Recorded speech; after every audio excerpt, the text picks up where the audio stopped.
Aitah for telling my wife why our daughter doesn't trust her. Lurker here. For the last few years, my 36M relationship with my wife, 34F, has been strained because of how she interacts with our daughter, 16F. This all started when my daughter was 13. She confided in her mom about having a crush on our family friend's son. Instead of respecting her privacy, my wife thought it was too cute not to share, and told everyone at a family barbecue, including the boy himself. My daughter was mortified. I told my wife that wasn't okay, but she brushed it off because they were just kids. I've always known my wife has trouble keeping secrets, but I thought she'd at least try with something so sensitive, especially for a teenager experiencing her first real crush. After that, I started noticing more incidents where my wife would share my daughter's personal business, texts, phone calls, private conversations, especially with her friends when I wasn't around. As a result, my daughter slowly stopped going to her mom for advice or comfort. Now I'm the default parent she comes to about school, medical issues, relationships, and everything else.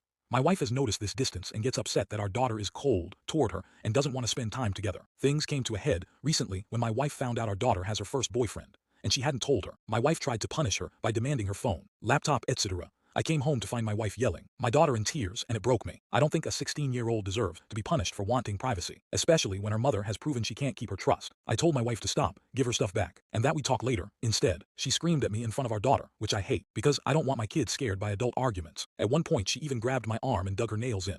That's when I snapped. I told her flat out that she has always exposed our daughter's personal business, that the entire family basically knows things that should have stayed private, and that this is why our daughter doesn't trust her anymore. My wife broke down crying, locked herself in the bedroom, and now I'm getting the silent treatment. Meanwhile, I took our daughter out for dinner and comforted her. Now I'm home wondering if I could have handled it differently. I don't like fighting, but I'm exhausted with my wife blaming our daughter for not opening up, when the reason is obvious. Edit, I've been reading your comments, and I'm taking them seriously. I don't want my daughter to think this kind of behavior is normal or acceptable in a future relationship. I've decided to ask my wife to attend therapy alone, first, before we even consider family therapy, because I don't want her using sessions as another way to attack or punish our daughter. If she refuses, I will look into separation. For now, my daughter will be staying with her aunt for the rest of the week, so she doesn't have to hear or witness any arguments between me and my wife. I'm scared for what the future looks like, but I'm also hopeful I can show my daughter that she is loved and safe.